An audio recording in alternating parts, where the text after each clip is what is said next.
Pastor Walter, sem perca de tempo, vamos aplaudir a Jesus, recebendo o homem de Deus, Pastor Walter, de Taquaritinga, filho espiritual do nosso apóstolo. Bem forte para Jesus.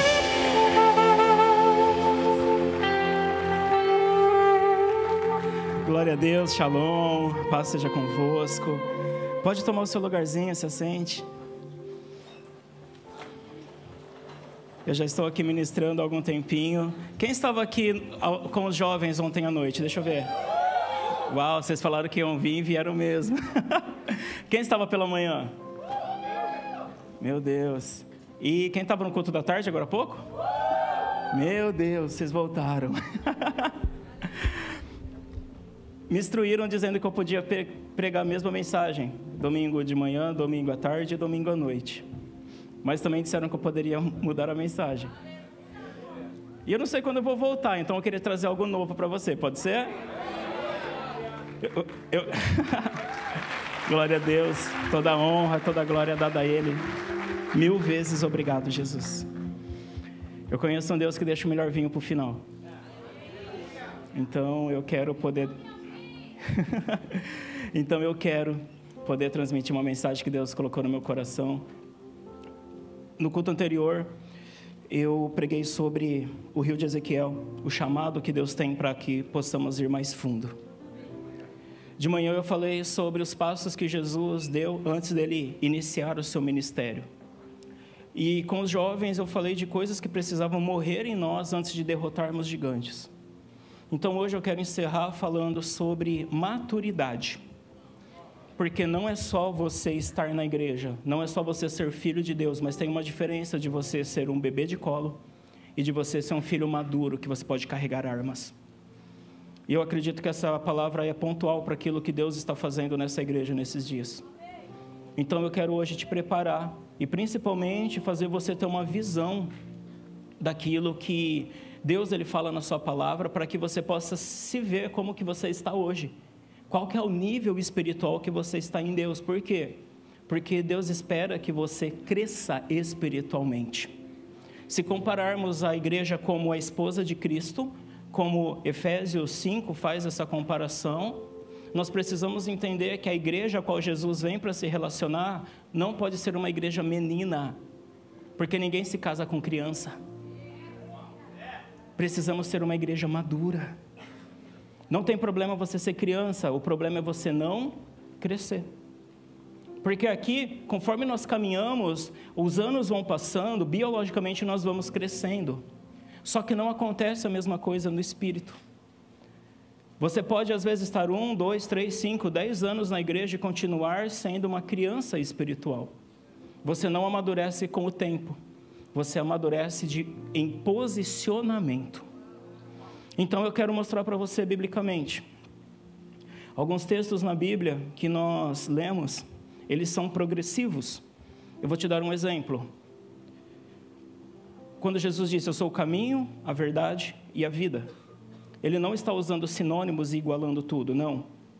Ele fala que o caminho é como você começa a sua vida cristã.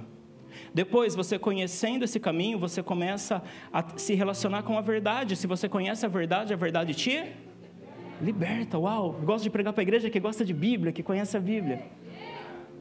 E aí, a Bíblia fala que a vida que Deus nos dá, nós teremos vida e vida com abundância. Então é progressivo. Você conhece Jesus e entra no caminho. Agora você se relaciona com a verdade te liberta. E todas as áreas da sua vida que você é liberto, Deus te dá vida e vida com abundância. Olha só que incrível isso. Olha para a sua vida onde não tem abundância. Sabe o que falta? Libertação. Todas as vezes que você for liberto em uma área, o reflexo disso é que você começa a ter abundância naquela área da sua vida. Quer ter dinheiro? Você precisa ser liberto de quem? Mamon, do dinheiro. E Deus pode confiar dinheiro na sua vida. E isso funciona para tudo. Quer ser uma pessoa que tem abundância na sua vida sentimental e emocional? Como que é isso, pastor? Você consegue se relacionar com muitas pessoas. Você não é mais dependente emocionalmente das pessoas. Por quê? Porque você conheceu a verdade te libertou de quem? Da opinião das pessoas. E agora Deus pode te confiar muitas pessoas para você cuidar. Porque uma pessoa que não é liberta das pessoas, Deus não pode confiar pessoas. Porque são pessoas que se movem por causa dos elogios que recebem. Sabe qual que é o problema de se mover por causa do elogio? Quando você receber uma crítica, você para. Então é necessário você ser liberto das pessoas para que Deus possa te confiar pessoas. No seu GC, na sua célula, na sua liderança. Então nós vemos um texto simples como esse, mas que é progressivo. Caminho, depois verdade, depois vida. Outro texto que é assim também progressivo é o final de Gênesis 2, quando fala: deixará o homem seu pai e a sua mãe, depois unir-se-á a sua mulher, e depois ambos serão uma só carne. E se você não entende que isso é progressivo, você acha que no casamento você deixou pai e mãe, você se uniu a sua mulher e você é uma só carne, mas não é. Isso acontece por etapas. Primeira coisa, deixar pai e mãe. Tem muito casamento hoje que não dá certo porque nunca deixaram pai e mãe. Casou, mas vive enfiado na casa do pai, enfiado na casa da mãe. Faz despesa com o cartão do pai, com o cartão da mãe. É demônio. É dependente emocional. O filho vai tomar a decisão, no lugar de conversar com a sua esposa: alô mãe, o que você acha? Pai e mãe dão conselhos, mas você precisa entender que a partir do momento que você casou, quem é a sua família é a sua esposa. E os seus pais são parentes agora. Você vai visitá-los no final de semana, mas quem vai estar lá todo dia é seu marido, a sua esposa. Então, se você não deixa o pai e a mãe, você não consegue se unir à sua esposa. E o que é se unir à sua esposa? Agora, vocês vão começar a dividir experiências, começar a trabalhar junto, começar a construir um lar juntos. E muitas vezes a pessoa nem chegou nesse nível ainda. Por quê? Porque não deixou o pai e a mãe. Então você deixa pai e mãe, agora você começa a se unir com a sua esposa. Você começa a dividir interesses, criar planos e projetos. E só quando isso acontece, você consegue partir agora para o último nível, que é ambos se tornam um. E isso é tão gostoso. Isso acontece com o passar do tempo, a ponto de você olhar para sua esposa e saber o que ela está pensando. Ao ponto de você olhar a cara do seu marido e você saber o que ele achou. A minha esposa fala assim: eu conheço a sua cara. Eu sei o que você está pensando agora. E sabe mesmo. É forte, né? Então isso só acontece se você escolhe passar por esse processo. Eu só estou falando isso como uma introdução para aquilo que eu quero dizer. Lucas 1, o versículo de número 80. Glória a Deus. É um texto que muitas pessoas confundem com Jesus, mas aqui não está falando de Jesus, aqui está falando de João, o Batista. Olha o que diz: o menino fazia o quê? Crescia. E se robustecia, essa palavra fortalecia, se tornava forte. De que maneira? No Espírito. Depois disso, esteve no deserto, até ao dia que havia de se mostrar a... Então nós vamos fazer um caminho progressivo também. Primeiro, o menino crescia. Depois, se fortalecia em espírito. Depois, estava no deserto. E por último, se mostrava a Israel. Deu para entender isso? São 4 fases. Quem estava aqui no último culto, nós aprendemos sobre os 4 níveis do rio de Ezequiel. O número 4, na Bíblia, ele mostra crescimento. O 4º nível é o nível da totalidade.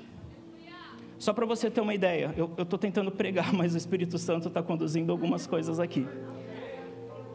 Você vê os evangelhos, quantos evangelhos são? 4, você sabe que cada evangelho foi escrito para um público diferente, para alcançar um público diferente.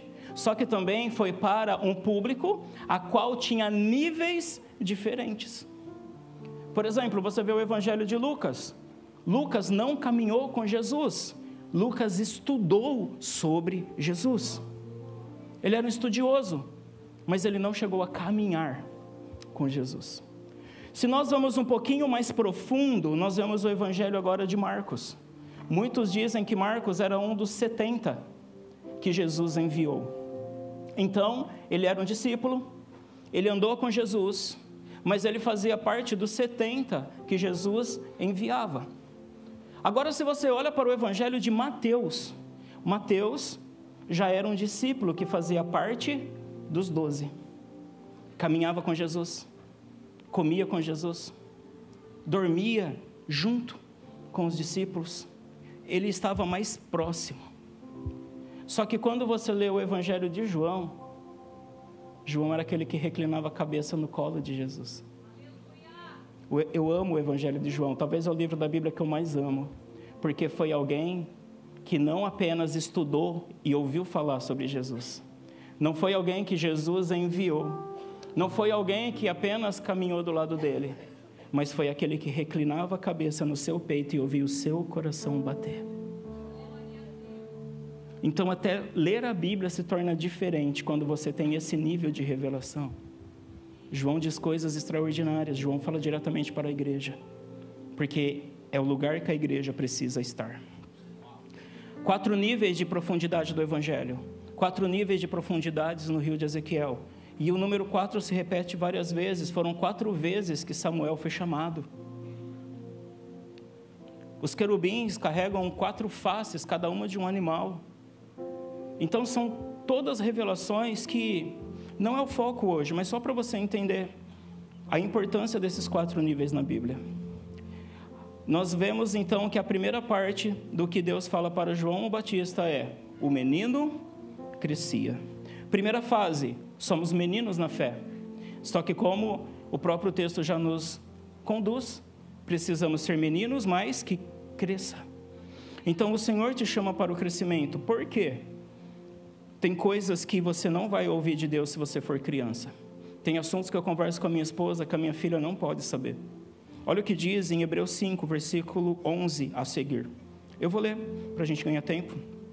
No qual muito temos que dizer, de difícil interpretação, porquanto vos fizeste negligente para ouvir, porque devendo já ser mestres pelo tempo, ainda necessitais de que vos torne a ensinar quais sejam os primeiros rudimentos das palavras de Deus.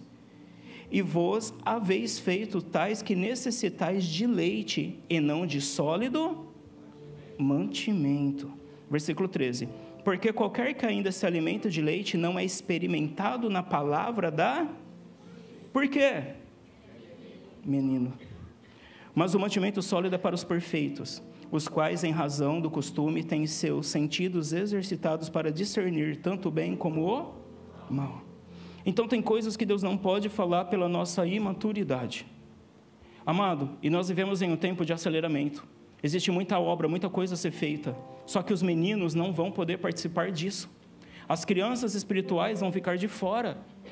Então, nós devemos nos posicionar para que tenhamos crescimento. E como que é isso, pastor? O Senhor, Ele tem herança para os seus filhos, sim ou não? E se você é filho, você tem direito à herança, sim ou não? Só que a imaturidade limita você e você não recebe a herança. Olha o que diz em Gálatas 4, versículo 1.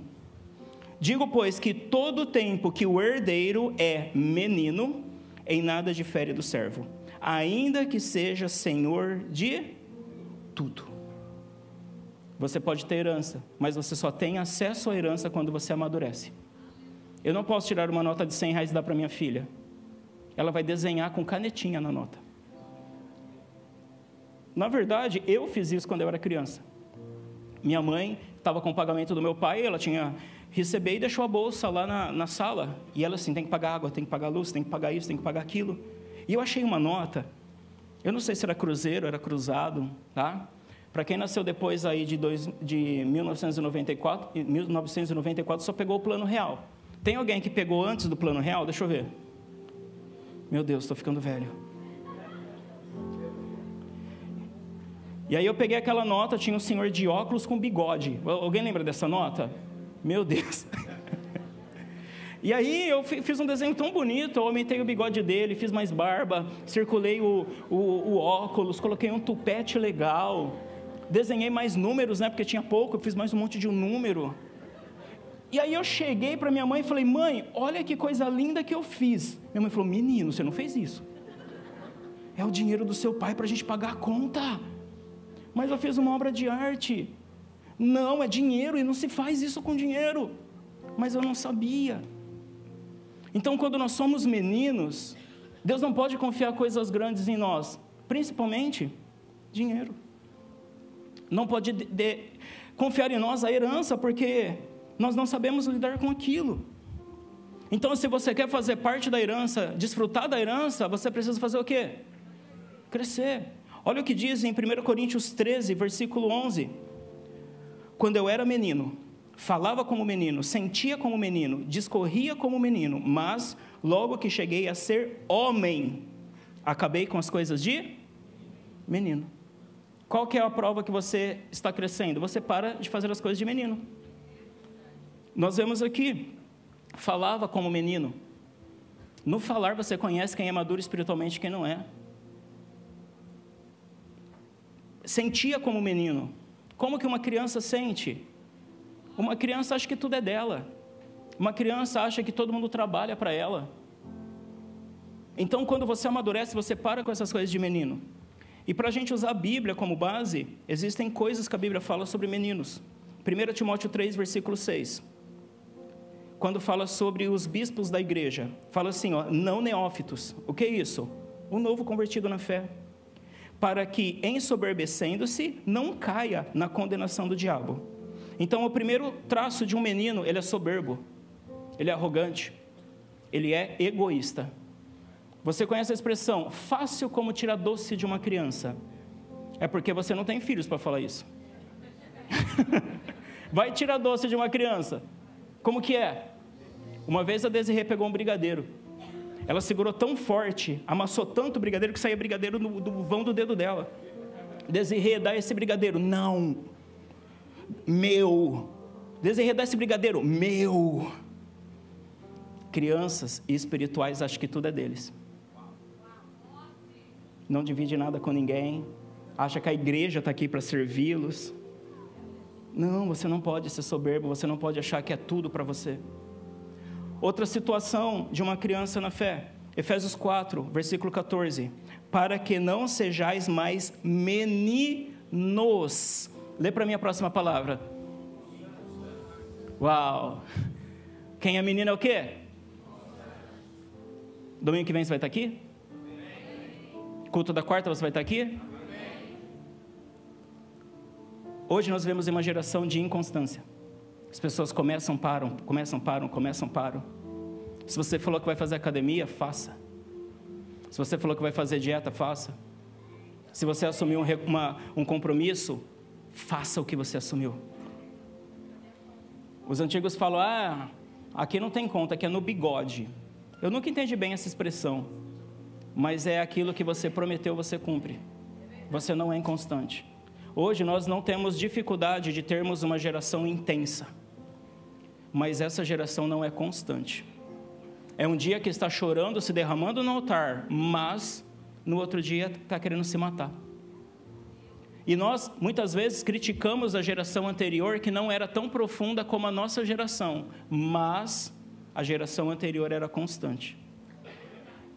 Agora com Deus, não é nem certo uma coisa ou outra, é você ser tanto constante como intenso nele. Então, se você não tem constância, um dia você quer, outro dia você não quer. Outro dia, não, pastor, vamos para a cruzada, vamos ganhar a cidade. No outro dia, está lá no carnaval. Um dia você quer fazer tudo. No outro dia você já não quer nada, não quer nem que te liga, que te manda mensagem. Então, essa inconstância denuncia a sua maturidade espiritual. E, amado, não tem problema. Você pode ser criança por um tempo, mas você precisa crescer. Se não, sabe o que acontece? Gálatas 4, versículo 19. Meus filhinhos, por quem de novo sinto dores de parto, até que Cristo seja formado em vós. Seu líder de GC, seu líder de departamento, seu pastor, seu apóstolo, sente dores de parto enquanto você é criança, porque você dá trabalho. Eles não falam, mas é difícil lidar com você.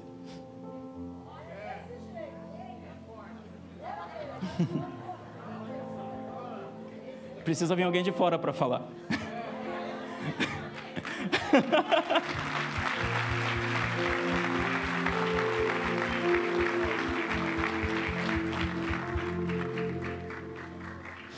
A minha criança, minha filha tem 2 anos. E quando ela suja a fralda, eu tenho que trocar. Sabe quem é o seu líder, o seu pastor? Aquele que tem que limpar as sujeiras que você faz. É aquele que precisa te dar uma mamadeira na boca porque você não abre a Bíblia para ler em casa.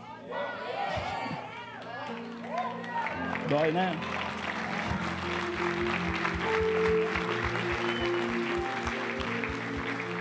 É aquele que vai lá na sua casa, te coloca no bebê conforto para trazer para a igreja, porque você não vem sozinho.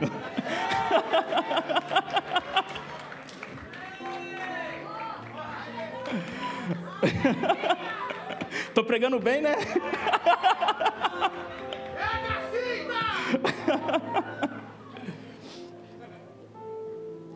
É doloroso? Claro que é, eu sou pastor, eu sei como que é. Mas nós fazemos isso por causa de João 16, versículo 21. Olha que texto lindo. A mulher, quando está para dar à luz, sente tristeza porque é chegada a sua hora. Mas depois de ter dado à luz a criança, já não se lembra da aflição, pelo prazer de haver nascido um homem ao mundo. Pode ser doloroso, mas a alegria de ver um filho nascendo não tem comparação. Essa é a alegria de todo pastor, de todo líder, de toda pessoa que está vivendo o projeto de Deus. Então, essa é a fase de criança. E o menino crescia. Depois, se fortalecia em espírito. Depois de você passar da fase de criança, você agora se torna um jovem espiritual. E agora é uma fase muito importante, porque a Bíblia diz: jovens, sois fortes, e já venceste o maligno. Então, quando você sai da fase de criança e agora se torna um jovem cristão, um jovem espiritual, o que acontece? Você começa a ser forte, começa a vencer o diabo. Quando eu sei que uma pessoa saiu da fase de criança e agora é um jovem espiritual, quando ela começa a vencer as tentações, vencer os pecados, vencer as investidas de Satanás, porque agora ela se torna mais forte. Então é necessário que nós tenhamos esse amadurecimento. Ou você é aquela pessoa: pastor, caí de novo, pastor, errei de novo, pastor, vacilei de novo. Então isso mostra a sua infantilidade, mas quando você é um jovem, você começa a vencer o maligno. E seus pastores estão esperando ver isso em você. Eles vão estar com você para enfrentar as batalhas, mas é necessário que você vença. E você diz assim: pastor, mas eu sou fraco, pastor, mas eu não consigo, pastor, mas para mim é muito difícil vencer o vício. Amado, o segredo para vencer é Tiago 4, versículo 7. Olha o que diz: antes de qualquer coisa, sujeitai-vos a Deus. Entre embaixo da vontade de Deus, obedece a Deus. Depois, se você já está obedecendo a Deus, agora você precisa fazer o que com o diabo? Resistir. Até quando? Até ele fugir. Uma vez eu ouvi isso e eu acho que é muito verdade. O diabo, ele é um cachorro banguela. Ele late, late, late, mas ele não pode te morder. Porque se você está debaixo da mão de Deus, a Bíblia fala que o inimigo está ao nosso derredor, bradando como um leão, buscando quem possa tragar. Sabe por que ele está ao derredor? Porque a Bíblia diz que os anjos do Senhor acampam ao daqueles que o temem, daqueles que se sujeitam a Ele. Então a maneira, glória a Deus, glória a Deus. Então a maneira de você vencer o diabo, preste atenção, não é você sair no soco com o diabo. Não, eu sou o Avelino Popó aqui, eu vou descer o cacete no diabo. Talvez você está mais para o Whindersson Nunes.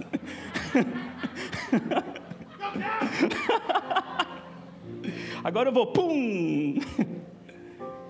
Não, você não precisa sair no tapa com o diabo. Você só precisa se sujeitar a Deus e resistir o diabo. Você só precisa estar de pé.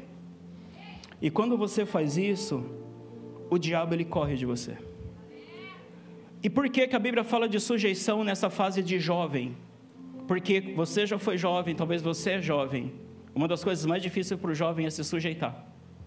é se submeter, é obedecer, é entender o que o pai e a mãe estão falando.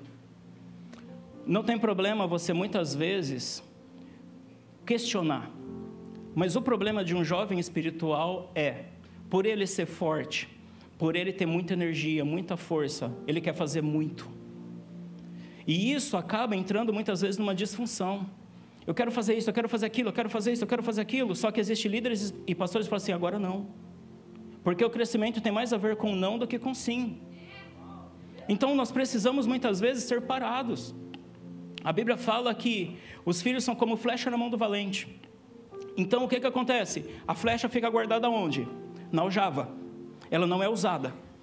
Até que o valente, o pai, saque a flecha da aljava. Então você precisa esperar o seu pai te sacar. Você precisa esperar o seu líder, o seu pastor te tirar da aljava. Só que agora entra algo interessante, porque compara essa flecha, o filho é comparado com essa flecha, e quando você coloca a flecha no arco, uma coisa muito interessante acontece. A flecha não é arremessada de imediato. Para que a flecha saia, o pai precisa fazer o que com o arco? Puxar para trás. E é isso que muitas vezes um filho jovem não entende. Por que que meu pai está me puxando para trás? Por que que meu pai não entregou esse GC para mim? Por que ele não deixa eu subir no altar? Por que eu não posso louvar? Por que eu ainda não estou pregando? Então quando você é sacado da aljava e é puxado para trás, era melhor ter ficado na aljava. Porque você não vai sentir isso, que tem alguém te puxando para trás. E muitas pessoas saem da igreja nisso. Eu sei fazer, eu posso fazer, por que que meu pastor não deixa? Porque, amado, quanto mais para trás a flecha é puxada, significa que mais longe ela vai. Isso é lindo.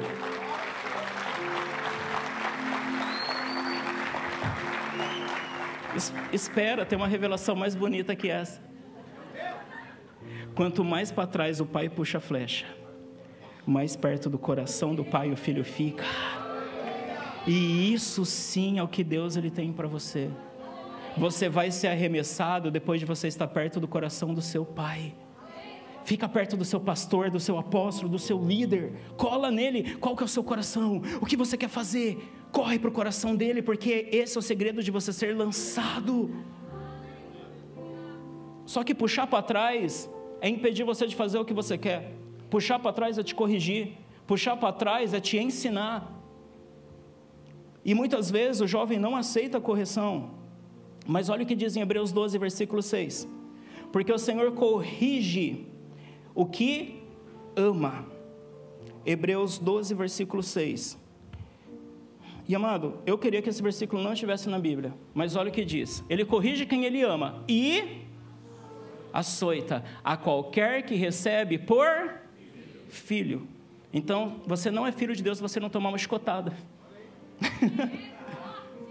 Então, seu pastor vai te repreender, seu líder vai puxar sua orelha, vai chamar sua atenção, porque isso é amor. Faz o que você quer, não é amor, como o mundo prega. Olha o versículo 7. Se suportarmos a correção, Deus nos trata como... Uau! Você já leu isso na Bíblia? Olha só que forte isso. Porque que filho há a quem o pai não corrija? Mas se estáis sem o quê? Se você não está sendo corrigido, você está sem disciplina, a qual todos são feitos participantes. Disciplina para todo mundo. Se você não está na disciplina, lê comigo, olha que forte isso, gente. Sois então e não, meu Deus, é sério isso? Olha o que a sua Bíblia está dizendo. Versículo 11. Na verdade, toda correção no presente não parece ser de gozo. Ninguém fica feliz quando toma uma correção. O apóstolo já me corrigiu. Eu fiz assim. Mas aqui dentro... Não é gostoso tomar uma correção. Senão de tristeza. Mas depois produz fruto pacífico de justiça nos exercitados por ela. Quanto mais você é corrigido, mais você ganha experiência. E tem uma hora que você começa a pedir correção. Porque você sabe que toda vez que você é corrigido, você cresce. Toda vez que você é corrigido, você aumenta. Você começa a receber mais herança de Deus. E aí você liga, apóstolo, me corrija, o que eu preciso mudar? Pastor, o que eu preciso melhorar? Meu líder, olha, o que eu estou fazendo de errado? Me ajuda. Só que muitas vezes eles têm autoridade para fazer isso, mas eles não fazem. Sabe por quê? Porque eles pastoreiam até onde você deixa. Tem coisas que às vezes seu líder quer falar, só que você nunca se abriu para ele poder falar com você sobre isso.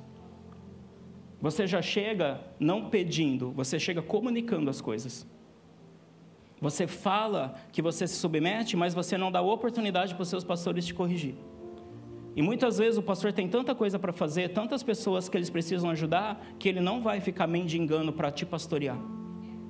Você precisa se abrir para ser pastoreado, querer ser cuidado. Então, a juventude traz essa força para fazermos mais, mas temos que ter um pai. Temos que ter alguém que nos ensina. Sabe por quê? Porque teve um que que quis ser mais que o pai. E no lugar apenas dele ser um jovem rebelde, ele fez uma rebelião. Satanás, ele queria se rebelar e por isso ele perdeu o céu. Então o problema do jovem é que ele tem tanta força, ele quer fazer tanto que muitas vezes ele é rebelde. E o rebelde ele pode se converter, mas o problema é quando o rebelde se torna uma pessoa que faz rebelião. E rebelião não tem outra solução a não ser expulsão. Se rebelião tivesse outro jeito, o diabo estava no céu ainda. Então não seja um filho que vai causar uma rebelião. Não seja um filho baseado naquilo que o diabo está fazendo. Nós vimos então até agora 2 níveis. A criança, o jovem, e agora eu vou para o terceiro nível, que são os pais espirituais. Pessoas que são maduras na fé. E ainda não é o último nível. Então eu quero te mostrar, quando você sai da juventude e passa a ser uma pessoa madura. Quando fala de João Batista, fala que ele esteve no deserto. Então, o deserto é o momento que os pais eles são preparados. Homens e mulheres amadurecem no deserto. Então, o deserto, quando chega na nossa vida, eu falei sobre isso no culto da manhã. O deserto é um lugar de passagem, o deserto não tem CEP. Ninguém mora no deserto. É um lugar passageiro. Ah, pastor João Batista morava no deserto. Morava. E tinha um porquê. E eu falei de manhã, não vou repetir. Então, o deserto na nossa vida nos prepara para que possamos crescer. No deserto é onde nós somos provados. Jesus foi levado ao deserto. O diabo tentou a paternidade dele. Se tu és o filho de Deus. O diabo tentou ele se realmente ele tinha Deus como pai que supria suas necessidades, porque disse para ele, se tu és o filho de Deus, transforma essas pedras em pães. O diabo testou a proteção dele. Se você é o filho de Deus, se lança daqui, que os anjos do Senhor vão te pegar na mão. O diabo também testou o coração e a adoração de Jesus. Se você ajoelhado me adorares, tudo isso eu te darei. Sabe que teste era esse? Se você adora por troca. Se você adora porque Deus pode te dar coisas. Foi isso que ele testou em Jesus. E Jesus não adorava por coisas. Por isso ele diz, adorarás somente ao Senhor teu Deus, e somente a Ele dará louvor. Isso mostra como que é a sua adoração. Então, quando você chega nessa maturidade, você entende que você é filho de Deus. Você tem a provisão de Deus bem definido. Não é porque faltou algo que você vai tirar do dízimo e da primícia. Eu dei um exemplo ontem à noite, eu vou repetir esse exemplo. Os jovens que estão aí riem de novo da piada para me ajudar. Da história, né? Não é uma piada. Um pai deu 2 moedas para uma criança e falou para ela assim, olha, essa moeda aqui é de Jesus. Você vai levar e vai dar de oferta na igreja. Essa outra moeda é sua, você vai comprar um doce para você. E a criança pegou aquela moedinha, segurou forte na sua mão, e eufórica, ansiosa, como toda criança, era tarde, ela saiu correndo para ir comprar o doce dela, com as 2 moedas na mão. A criancinha correndo, com suas perninhas curtas, tropeça e cai. Quando ela cai, as moedinhas caem da mão dela, sai rolando, e uma delas cai no bueiro, no esgoto. e se perde. Aí a criança diz assim: ai, não, a moedinha de Jesus caiu no esgoto.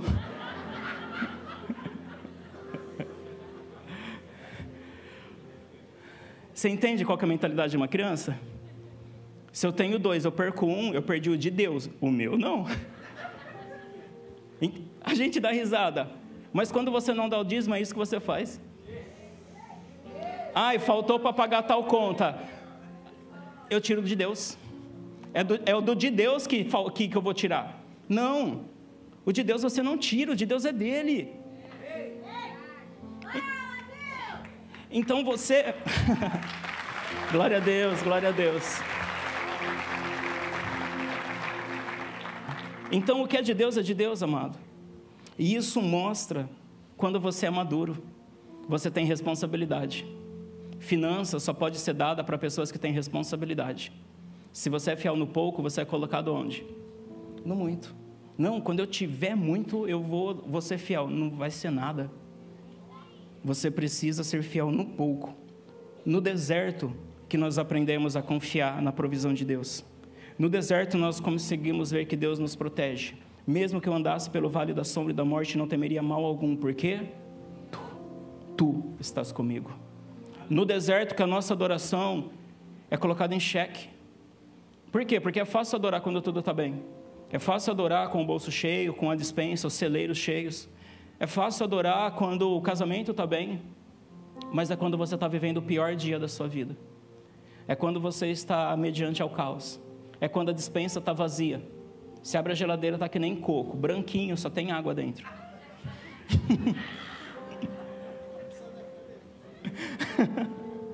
É nessa hora que ainda que a videira não floresça, ainda que não haja fruto na vide, todavia me alegrarei. É nesse momento. Aleluia. Você não adora por troca. Você não adora pelos presentes. Você adora porque você o ama. Esse é o verdadeiro evangelho. Uma pessoa que cresce e amadurece, ela pode frutificar. Um jovem também pode gerar filhos. Só que só um pai pode cuidar de filhos. Quando você amadurece, automaticamente você vai estar cuidando de pessoas. Você vai estar ajudando a cuidar de vidas. Olha o que diz em Romanos 15, versículo 1. Mas cuidar de vidas dá trabalho. Mas nós, que somos o quê? Forte. Tem alguém aqui que é fraco? Pastor, eu sou fraco. Pastor, eu não aguento. Pastor, eu penso em desistir toda hora. Pastor, misericórdia. Tem alguém assim nessas condições? Deixa eu ver se eu vejo alguma mãozinha levantada. Ninguém. Então, se ninguém é fraco, logo imagino eu que todos sejam. E o que é que o forte faz? Devemos suportar as dos fracos e não agradar a nós mesmos. Então, quando o seu irmão for fraco com você, você suporta. Quando o seu irmão não te cumprimentar, suporta. Quando o seu irmão brigar com você, suporta, porque ele ainda é fraco. Quando o seu irmão ele não tiver força, ajuda ele, porque ele é fraco. Quando o seu irmão pecar contra ti, perdoa ele, porque ele é fraco. Se você quer amadurecer, você precisa aprender a lidar com os fracos. Porque hoje, dificuldade todo mundo tem, mas a diferença é aquele que está vencendo as dificuldades. Eu aprendi nesse altar. Ou você está ajudando a resolver problemas, ou você é parte do problema. E quem é maduro está ajudando a resolver problema. Agora, você tem levado problemas para o seu pastor, ou você tem ajudado a resolver os problemas do seu pastor? A maturidade fala muito, nosso apóstolo ensina sobre isso. Conforme o seu sacerdote vê você, é como Deus te vê. Você já parou para pensar o que o seu pastor sente quando ele recebe uma mensagem sua? Para pensar nisso. Quando você manda uma mensagem para o seu pastor, ele lê, o que ele fala? Vixe, problema. Esse irmão quando manda mensagem é porque a casa caiu. Não, é difícil. Eu falo isso em Taquaritinga. Mas tem filhos que mandam a mensagem: pastor, com alegria e honra eu estou entregando a minha primícia e o meu dízimo. Não tem a ver com dinheiro. Tem a ver com um filho que gera alegria. Pastor, aquela oração que eu recebi transformou minha vida e hoje eu estou liberto. É esse tipo de coisa que nós precisamos ouvir. Glória a Deus, glória a Deus. Não tem problema você trazer um problema para o seu pastor e ele te ajudar a resolver. A oração de um justo pode muito em seus efeitos. Mas o problema é quando você só traz problema. Você é o problemático. Não, seja um solucionador de problemas. Facilite a vida do seu pastor para que você possa ajudar seus irmãos mais novos que ainda são fracos. Então é necessário nós vivermos essa vida. Gênesis 7, versículo 12, conta a história da arca de Noé.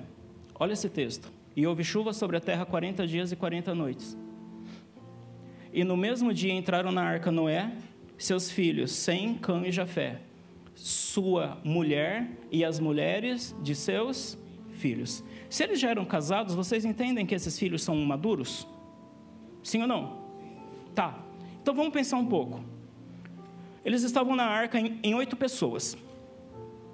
Agora, qual que era o trabalho que eles tinham na arca nesses 40 dias e 40 noites? Fora os outros dias que a arca ainda ficou em cima das águas até a água descer. Qual que era o maior trabalho que eles tinham? Fala para mim. Alimentar os... Você concorda com isso? Ótimo. Só que na mesma intensidade que eles tinham que alimentar os animais, depois que os animais comiam, passava um tempinho, acontecia o quê? Tem que limpar a sujeirinha, só que elefante não faz sujeirinha. Na mesma intensidade que eles tinham que trabalhar para dar o alimento, eles tinham que trabalhar para jogar o esterco fora. Então, filhos maduros como Sem, Cã e Jafé estão ajudando o pai a limpar a arca. Estão ajudando o pai a jogar a sujeira para fora. Então, se você é um filho maduro, o que você está fazendo? Você está ajudando o seu pai não só a alimentar, não vou falar animais, né? Alimentar a igreja. Mas também limpar aquilo que tem de sujeira na igreja. É muito mais fácil você sentar e falar assim: ai, está sujo ali. Por que você não pega a pá e vai limpar?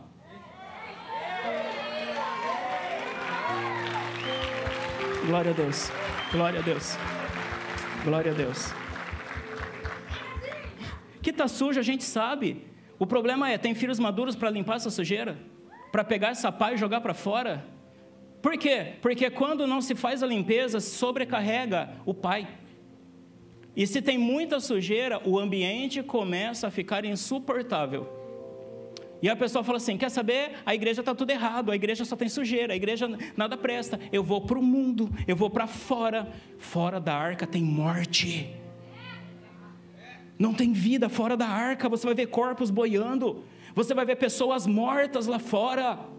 Não, pastor, eu sirvo Deus em casa. Mentiroso, mentirosa. Sabe por quê? Porque quando o filho sai da casa do pai, você vê isso na parábola do filho pródigo, quando ele volta e o irmão mais velho rejeita ele, o pai fala assim: mas por que você está rejeitando o seu irmão? O seu irmão, ele estava perdido e foi achado. Ele estava morto e reviveu. O filho tinha morrido? Não. Mas fora da casa do pai só tem morte. Quem está fora da casa do pai está morto. Então é necessário que tenha filhos maduros ajudando o pai a limpar a arca. Porque a arca é o símbolo da salvação. A arca é a igreja de Cristo hoje. Então vai ter sujeira sim, mas se todo mundo está trabalhando para limpar, a arca vai ser um lugar maravilhoso de se viver. E quem faz isso são filhos maduros. O menino crescia, criança, se fortalecia em espírito, jovens são fortes. Depois esteve no deserto. Só que o deserto muitas vezes é você que escolhe. Porque Jesus passou quanto tempo no deserto? 40 dias. Só que os hebreus, quando saíram do Egito, quanto tempo eles passaram no deserto? 40 anos. Uma viagem de 11 dias demorou 40 anos. Sabe por quê? No lugar de agradecer, eles murmuravam. O deserto acaba para você quando você para de murmurar, quando você obedece a Deus, quando você vence o diabo, quando você amadurece. Deserto é a escola. João Batista vestia peles de camelo, sabe por quê? Camelo é o animal que simboliza viagem. Quando eles precisavam viajar, eles usavam camelo. Por que ele vestia a pele de camelo? Para dizer, deserto onde eu estou aqui é passageiro. Não é para você morar, não é para você habitar, é para você passar. E aí você fala assim, mas pastor, quando é o momento de eu ser tirado do deserto? Quando você... Eu vou te contar uma história. A primeira pregação da minha vida, eu preguei sobre Malaquias 3. Eu vou apressar. Eu quero achar esse texto porque ele não estava planejado, mas...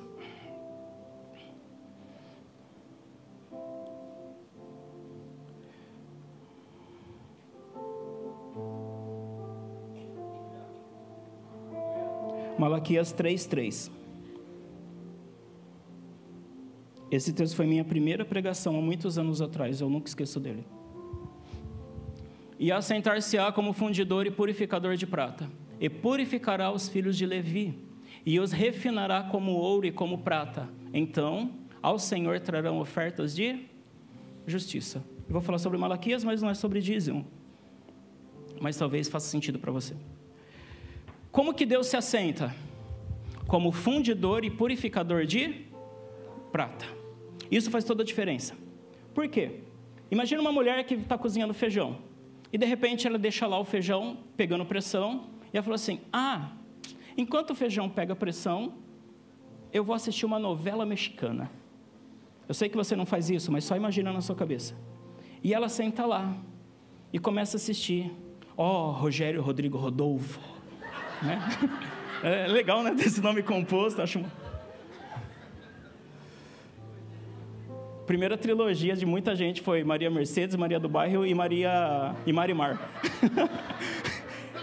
E era tudo a Thalia, gente. Para você que é novo, não sabe o que eu estou falando, depois você dá um Google. E aí a pessoa se empolga com aqueles textos, aquelas coisas exageradas. E aí daqui a pouco a dona de casa está assim, ó. Deixaram alguma coisa. Meu Deus, o feijão! Você entende que quem sente e se distrai acaba perdendo o tempo? Por que eu estou falando isso? Porque esse texto fala que Deus se assentará. Mas ele não se assenta como a mulher que foi assistir novela mexicana. Aqui diz que ele se assenta como purificador de prata.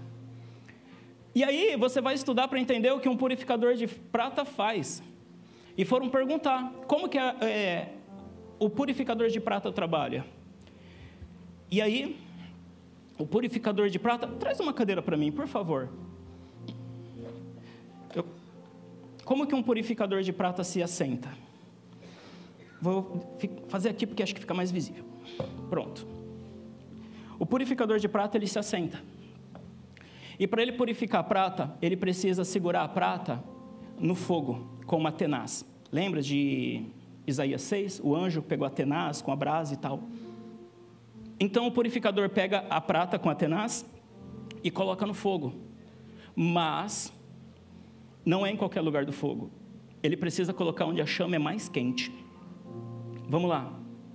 Por que você acha que você fala assim? Pastor, por que comigo que é mais difícil do que qualquer pessoa? Sabe por quê? Porque Deus está te colocando no centro da chama. Aonde a chama é mais quente. Sadraque, Mesaque e Abednego estavam fazendo tudo certo. E eles iam ser jogados na fornalha. Só que quando eles chegam perto da fornalha, o que o rei fala? Acende 7 vezes mais. Então, para quem é fiel, não se preocupa. O fogo vai esquentar ainda mais. E coloca a prata naquele lugar. E aí, diferente da mulher que estava assistindo novela mexicana, o fundidor precisa ficar olhando para a prata o tempo todo. Eu vou voltar aqui.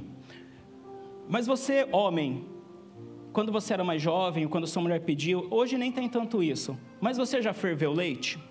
Alguém já ferveu leite? Como que é? Coloca o leite no canecão, coloca no fogão, e o que sua mãe falava para você ou a sua esposa? Fica olhando até subir. porque a hora que subiu, você faz o quê? Desliga, aí o leite abaixa. Cara, eu ficava assim, ó. Quase virava leite condensado, tanto que eu estava assim, ó. Aí, você fazia assim, derramava. Já aconteceu isso com você? Meu Deus, o que tem o leite? Perseguição é essa? Derrubou o leite, né? Não. Que leite? Não. As mães têm umas coisas. Então, o fundidor de prata precisa ficar olhando. Por quê? Porque 1 segundo a mais que a prata ficar no fogo, ela se dissolve. Ela é perdida, ela é destruída pelo fogo. Mas ela precisa passar pelo fogo para ser purificada. Então ele precisa ficar o tempo todo de olho na prata que está na chama. Deus está ministrando para você hoje. Ele está olhando para você no meio do fogo. Os olhos dele estão voltados para você. Aleluia, aleluia, aleluia. Eu sinto a sua presença, Jesus. E aí, amado, o que acontece? Perguntaram para o fundidor de prata, tá, então se ficar 1 minuto a mais a prata é destruída? Sim. E como você sabe que a prata ficou pronta para ser tirada do fogo? A resposta dele foi a melhor de todas. Como o fundidor está sentado olhando para a prata, ele sabe exatamente a hora de tirar a prata do fogo. Porque quando ele olha para a prata sem nenhuma impureza se torna um espelho. E o fundidor consegue se ver na prata.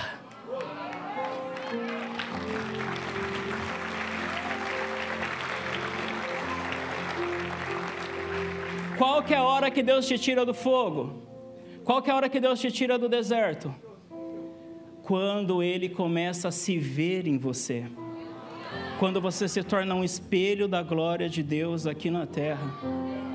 E por que nós temos que refletir a face de Deus? Meu Deus, que revelação. Quando questionaram Jesus, ei, Jesus, você paga os impostos? Jesus fala assim, me dá uma moeda. De quem é a face dessa moeda? De César. E Jesus fala essa frase emblemática, dê a César o que é de César. Então, se a moeda tem a cara de César, ela vai parar na mão de César.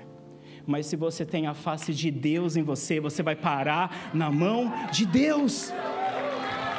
Uau! Você vai parar na mão da face que você reflete. Quantas pessoas hoje, o que reflete neles é o dinheiro, e eles vão parar na mão dos bancos, devendo, endividado, o banco que manda na vida financeira. Quando você reflete a face de Deus, é a hora que Deus tira você do deserto. Para Jesus demorou 40 dias, para os hebreus demorou 40 anos. Então você escolhe o tempo que você quer ficar no deserto. Começa a refletir Deus. Para a gente encerrar. A última fase. Até o dia que havia de se mostrar a Israel. Depois de criança, depois de jovem, depois de se tornar um pai, você chega na fase de ancião. E quando se fala ancião, as pessoas acham que é pejorativo isso, mas não é. A palavra ancião, você vai traçar um paralelo na Bíblia como perfeito. Aquilo que Deus ele quer fazer em você por completo. No finalzinho de João 21, a partir do versículo 17 e 18, eu não vou ler, mas eu vou parafrasear. Diz assim, Pedro, quando você era novo, você se vestia do jeito que você queria. Você ia para onde você queria. Mas quando você se tornar ancião, você vai estender a mão e outros te levarão. E você vai vestir aquilo que colocarem em você. Porque quando você chega no nível de ancião espiritual, chega no nível de perfeição que Deus quer. E perfeição, preste atenção, não é quem não erra. Perfeição é aquele que se colocou 100% na disposição de Deus. Você não é perfeito, mas se Deus fala, ora para essa pessoa no mercado, você ora no mercado. Fala com essa pessoa aí na fila do banco, você fala com ela. E aí, Jesus estava dizendo para Pedro, quando você tiver mais idade, as pessoas vestirão você. E você irá onde você não quer, mas você vai onde as pessoas te levarem.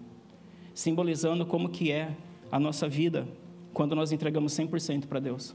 Você já não se veste como você quer, você não fala como você quer, você não vai onde você quer, você só vai onde Deus te manda.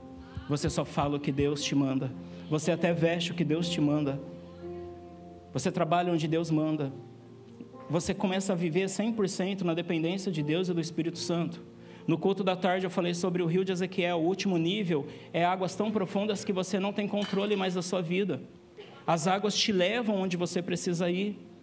E aqui não é diferente. Quando você se torna essa pessoa em Deus, Deus ele tem o poder de levar você aonde Ele quer. E nós podemos dizer o que Paulo disse: não vivo mais eu, mas Cristo vive em mim. A sua vida começa a ser a vida de Cristo. Você não vive mais o que você quer. Eu estava na obra, faltava um mês para a inauguração, e o apóstolo tinha me chamado para ir para a África. Todo o dinheiro que eu recebia eu usava para a obra. Não tinha condições de ir. Só que eu ouvi um chamado de Deus. E eu falei: Espírito Santo, se é para lá que o Senhor quer que eu vá, eu vou. Sem dinheiro. Igreja, o apóstolo me chamou para ir para a África. E eu não tenho recursos. A igreja: pastor, está aqui o dinheiro para você ir. Nós estávamos em obra. Todo mundo já tinha ofertado o que tinha. Eles ofertaram 30 mil em um culto. Em um culto. Aleluia, aleluia.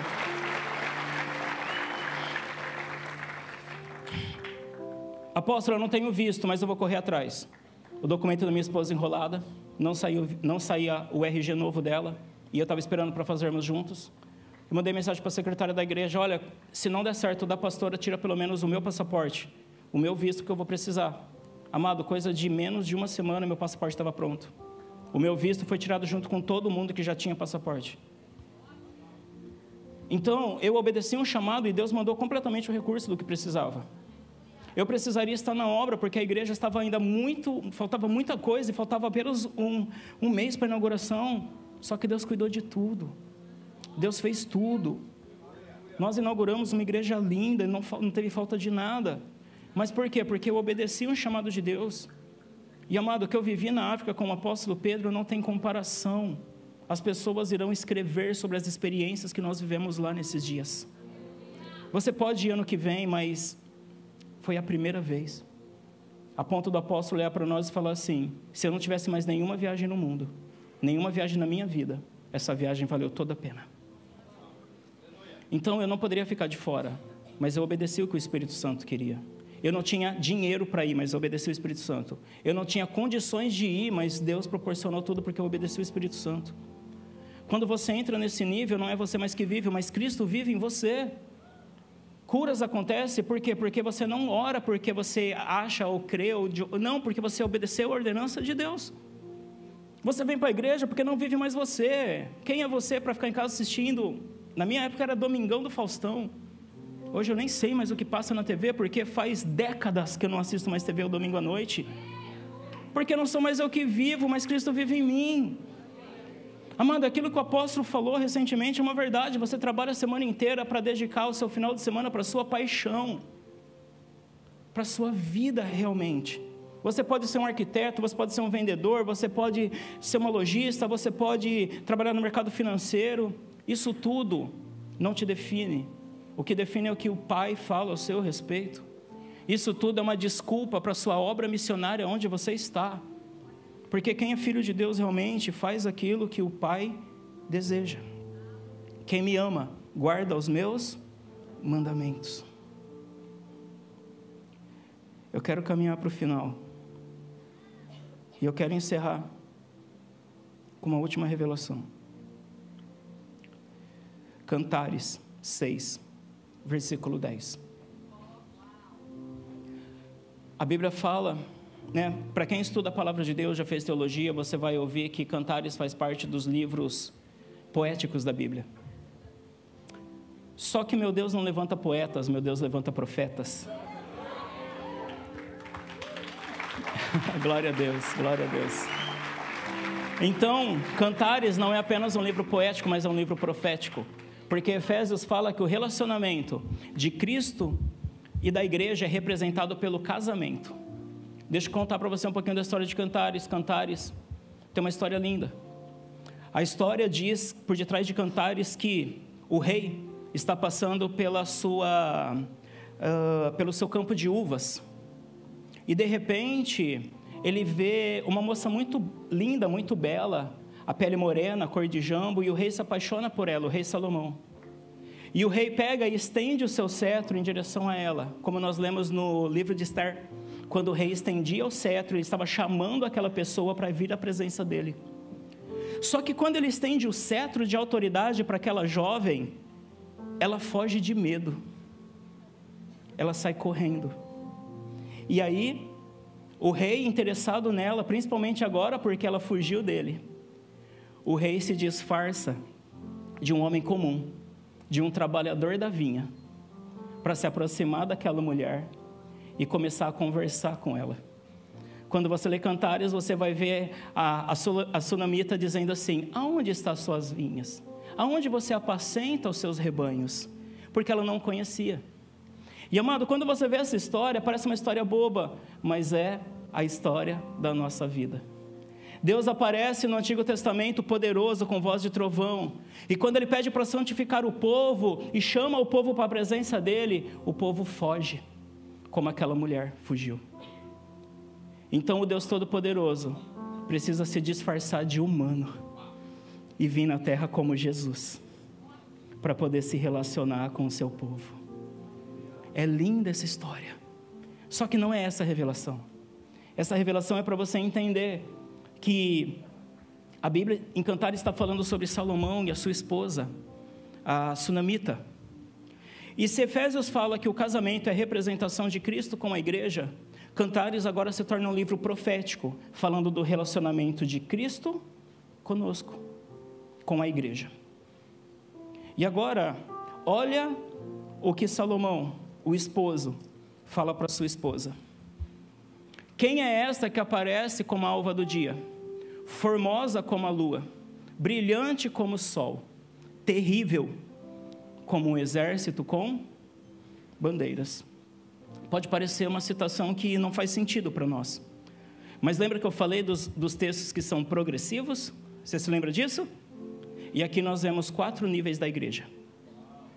Como assim, pastor? Primeiro, quem é essa que aparece como a alva do dia? O que é a alva do dia? O nascer do sol. O que a Bíblia fala? O choro pode durar uma noite, mas a alegria vem pela... Por que a alegria vem pela manhã? Porque Jesus é o sol da justiça. E Jesus, quando chegou na nossa vida, trouxe luz para o nosso dia de trevas. Então, a primeira fase da igreja, quando você recebe Jesus, a luz de Deus começa a brilhar em você. Você sabe disso, a luz é a vida dos homens, João 1 fala sobre isso. Então, quando você recebe Jesus, você entra no primeiro nível, a alva do dia. Você é uma criança espiritual, você acabou de receber Jesus, acabou de se batizar, acabou de se converter, aceitou Jesus hoje. Segundo nível, olha o que diz: formosa como a lua. Vamos entender isso. Quando José tem um sonho, e ele fala assim: eu sonhei que o sol e a lua, e 11 estrelas, se prostravam a mim. O que o pai dele fala? Certamente eu, a sua mãe e seus irmãos vai se prostrar a você. Então, se nós entendermos isso, o sol é o homem, a lua é a mulher, e os irmãos são as estrelas. Deu para entender isso? Porque então o segundo nível é como se fosse formosa como a lua. Para quem sabe, para quem gosta de estudar sobre isso, você sabe que a lua não tem luz própria. Você sabe disso, sim ou não? Ela reflete apenas a luz de quem? Do sol. Qual que é o nosso segundo nível? É quando nós começamos a refletir Deus na terra. É quando os homens começam a olhar para nós e ver o brilho de Cristo que há em nós. É quando nós começamos a iluminar, começamos a ser a luz do mundo. Por quê? Porque existe luz refletindo em nós. Jesus está brilhando e isso reflete nas pessoas. Só que existe agora um terceiro nível. Que nível que é esse? Brilhante como o... Se antes nós refletíamos a Cristo, porque Ele brilhava, o terceiro nível é o nível de maturidade. Porque quando um homem e uma mulher se casam, eles se tornam uma só carne. E agora você e Cristo é a mesma coisa. Quem olha para você vê Jesus. Por isso que agora você passa a ser a luz do mundo. Você brilha como o sol. Você e Jesus são um. Agora, se nós formos para o próximo nível, o nível de ancião, o nível de perfeito, como eu disse. Ai, pastor, não dá para ser perfeito. O que Jesus disse? Sede perfeitos, como perfeito é o meu Pai que estás no céu. Quando Efésios fala que nos deu apóstolos, profetas, evangelistas, pastores e mestres, para que sejamos perfeitos. Quem nos ajuda a aperfeiçoar é o presbitério, 5 ministérios dentro da igreja, para que nós possamos agora chegar no último nível. Que nível que é esse? Terrível, como um exército com bandeiras. O que isso significa? Significa que você, quando se tornar um filho maduro, você vai levantar a bandeira da família do reino e vai lutar pelo reino de Deus. Da mesma forma que em Taquaritinga eu levanto a bandeira da árvore da vida e estou lutando pelo reino de Deus. Existem inúmeras outras denominações que estão levantando bandeiras, mas estão lutando pelo reino de Deus.